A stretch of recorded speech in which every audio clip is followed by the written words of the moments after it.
All right, folks, welcome to our session on AI native telecoms and building the foundations of trust.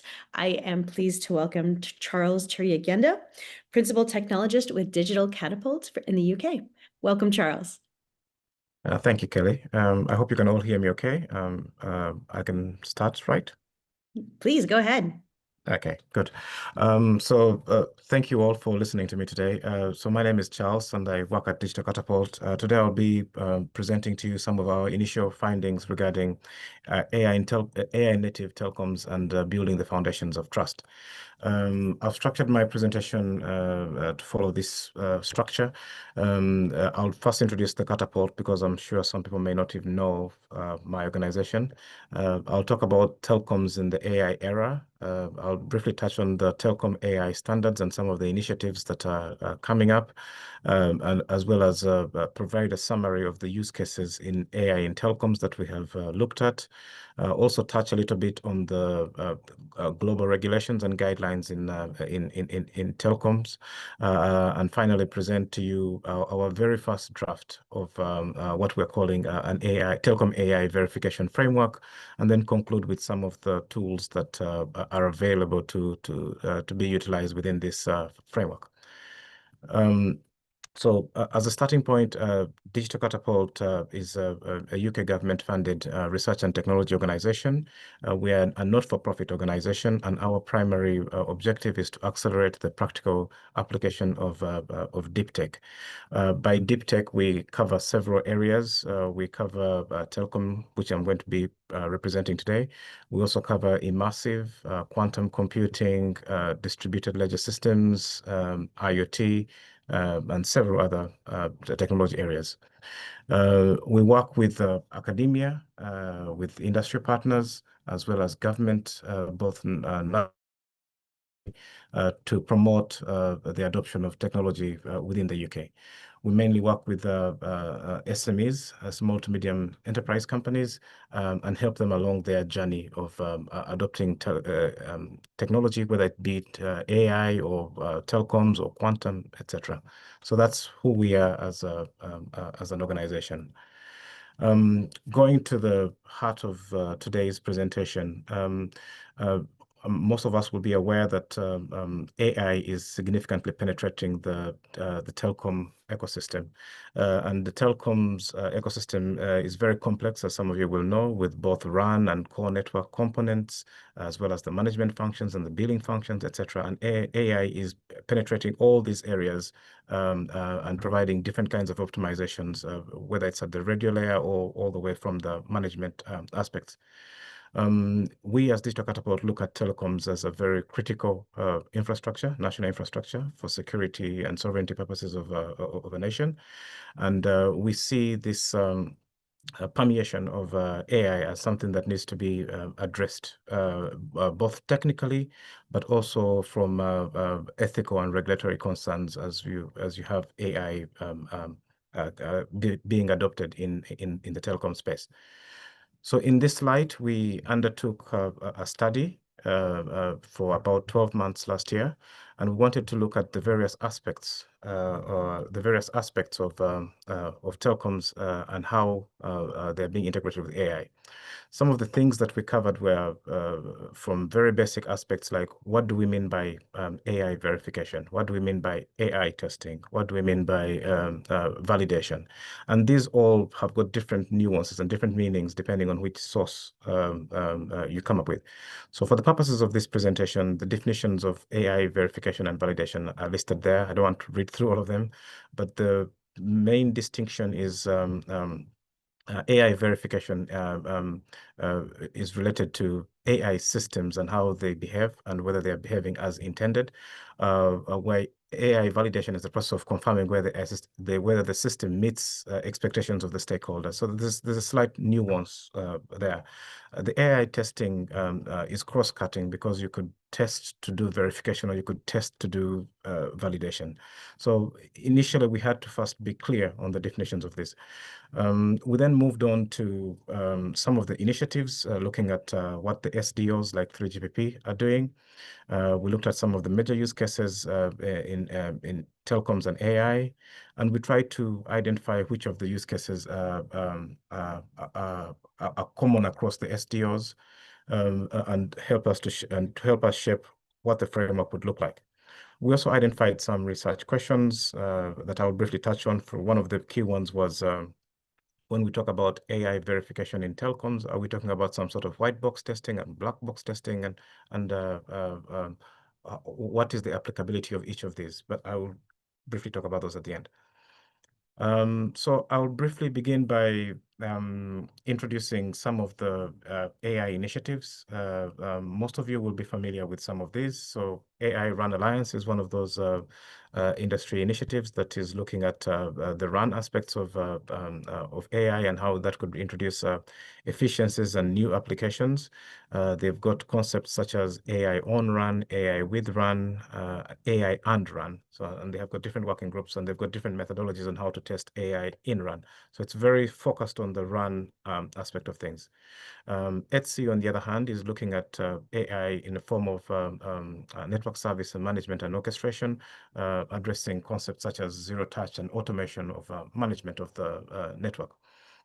3GPP is looking mainly at the 5G system, the 5G core network system, and how management and orchestration of that could be enhanced using AI capabilities. They have got several things in there, such as the NWDAF that exposes a lot of data from the core network that could be leveraged by different both management and third-party applications. Open Run Alliance, on the other hand, is looking at a cross-domain native AI domain. They want to kind of merge what they've done in the XAP and RIC space with the core network, and they're looking at a cross-domain AI as a future work item. There are also other initiatives like the Global Telco AI Alliance, which is looking at LLMs for telecom. The summary of this slide is really there's a lot of momentum, both in the standards as well as the industry initiatives regarding telecoms and AI. If we look at the operators and vendors side of things, I picked a few here as an example. There are lots more that don't appear here. So if we look at it from the vendors side of things, Ericsson and Nokia, they're looking at AI and how agents play a role in telecommunication systems. Of course, you would expect them to say that because they are trying to sell their products.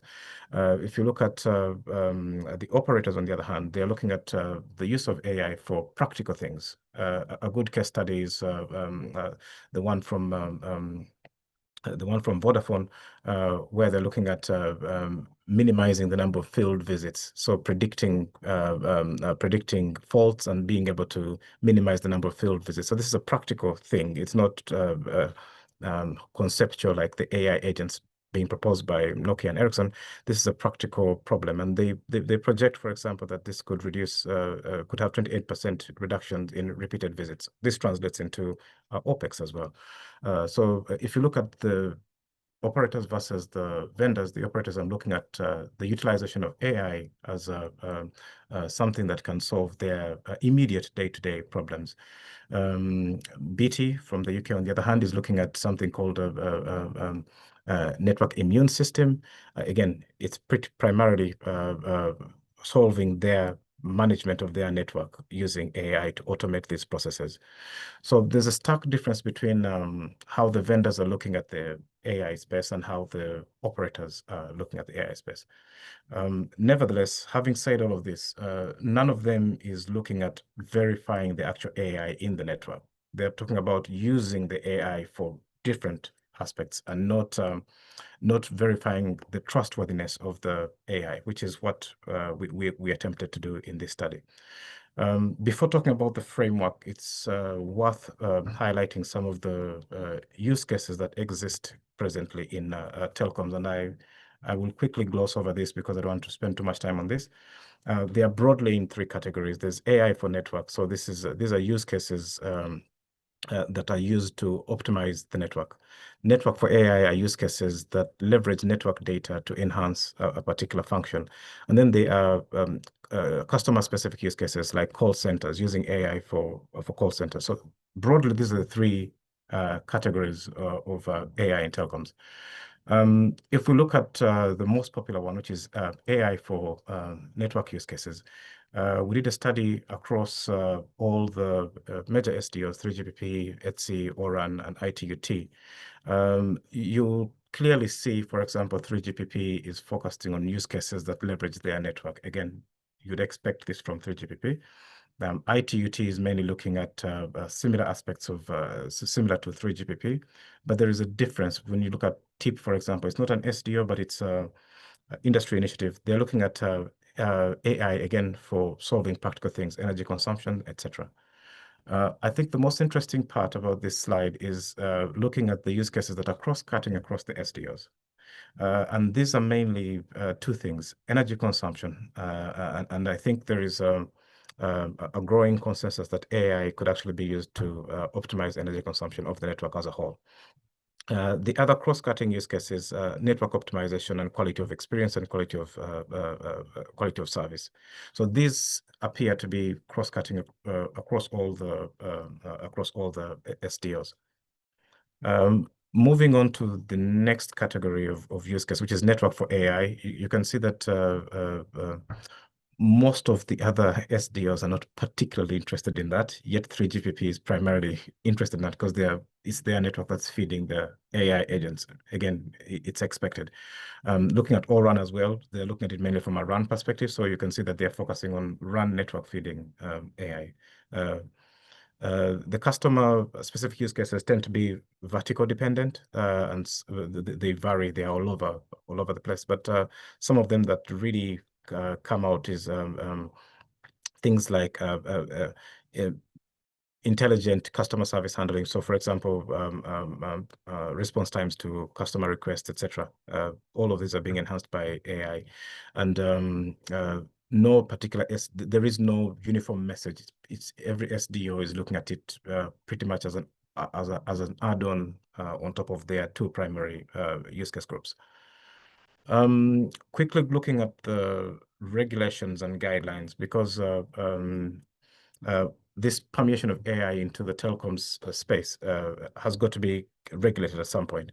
The most mature that we could find at the time of doing this study was the EU AI Act, which has got very strict penalties, for example, for non-compliance. It places the onus onto the application developers, and it has got penalties close to 35 million. So it's very punitive, and it's the most advanced regulation regarding AI in telecoms at the moment. Looking at other areas like Japan, Japan has got something called a voluntary framework for promoting AI. It's not punitive as the EU Act. It's voluntary. It's a voluntary exercise because their objective is to promote the adoption of AI. Those are the two primary regulations we could find globally. I'm sure others may be coming up. But we also looked at some of the guidelines. So the UK, for example, through the Global Coalition on Telecoms, which is made up of Australia, Canada, Japan, and US, has come up with some principles for AI in telecom. So aspects like transparency, privacy, security, and environmental stability. These same principles you'll see will be translated into other places, like in NIST, for example, you'll see similar principles. There's some American Action Plan as well. It's not really very active, but they provide some indications on how to build, or recommendations on how to build AI evaluations for telecoms in general. Again, this is not a policy; it's just a guidelines document. But the primary thing to note is that the discussion about how do we evaluate AI in telecoms is coming up over and over again. Then if we go to the verification framework itself, this framework has got to have two components. There is the AI component, and there's the telecoms component, and the two have got to be merged together. The framework also involves some of the attributes that have been taken from NIST. So attributes such as safety, security, resilience, explainability, privacy, fairness, and accountability. These attributes from NIST have also been picked up a little bit by 3GPP. Not all of them, some of them. So from 3GPP perspective, they're looking at explainable AI, fair ML, and robust ML. So you can see that 3GPP is narrowing down the AI scope from a broader AI bit to just machine learning, the machine learning aspects. Important point to note here is that these attributes of explainability, fairness, robustness, and trustworthiness are being carried over into standards at the moment. And our proposed framework, of course, borrows some of these attributes when we are developing our framework. To develop our framework, we had to have a deep dive into whether this framework is going to be black box or white box testing. Most of the telecom standards are very aligned with black box. So you don't look inside the model, but you look at the interfaces out of that model, and that's what you test. And we tried to understand how would you do telecoms AI? Would it be a verification? How would you do that? Would it be a black box testing or white box testing? I'm getting a notification of time, so I'll try to speed up. And we think that it's actually a combination of both, and it depends on where you are in the cycle of the deployment of the AI. So if we take the guiding principles as the inputs to the framework, when we're dealing with the data itself, well, as you know, garbage in, garbage out. When we're dealing with the data itself, at this point, we would have to be dealing more into the white box testing. So we'd look into the individual models, etc. When we go to past the pre-deployment phase and we go into the actual deployment phase, we're now in the realm of system integration and the realm of black box testing. So at this point, we are testing the interfaces. So our model tries to combine the principles of trustworthiness for AI and also combine black box and white box testing depending on at what stage you are in the cycle of your deployment of AI. Because of time, I'll share the slides after this, but I'll allow time for some questions. This is just a workflow representation which shows where you are in the cycle of the use case pre-deployment and retirement of the AI models, and which verification approach you would use. I will leave you with the last slide that shows some of the tools that are out there. There are several of them. The main takeaway from this slide is that we have several open source tools that can be used, and the challenge would be picking the right one and for the job. Thank you for listening to me. I'm happy to take questions if I have a few minutes. We do. We have a couple of minutes left. And I think I'm going to start with one that we just got in on how do we build trust when the operator no longer controls the full stack? Third-party reliance on AI models, et cetera, et cetera. So I think this dovetails very nicely with some of the things that you've just been talking about. So how would you answer that? Okay, so we had a discussion about this, and our initial thinking on this is that we would have to standardize the APIs that are exposed by the AI models. So that doesn't exist right now. There are some attempts, but it's not fully there yet.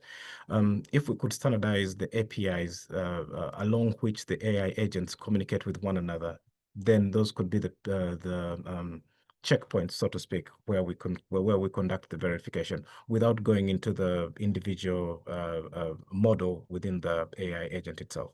So that's our current thinking is that we would need that kind of API standardization, how the AI agents communicate with one another, and take it that way.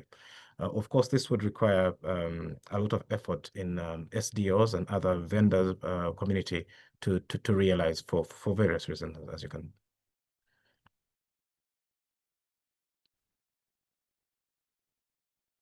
I think you're on mute, Kelly.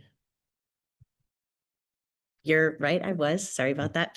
And we are at time. So thank you so much, Charles. You covered a lot of ground in a very short amount of time. Folks, these slides will be available, and make sure that if you have questions that you reach out to Charles at Digital Catapult. All right, we will move on to our next session. Thank you so much for the insights today. This was fantastic. Thank you all for your time and hope to see you soon.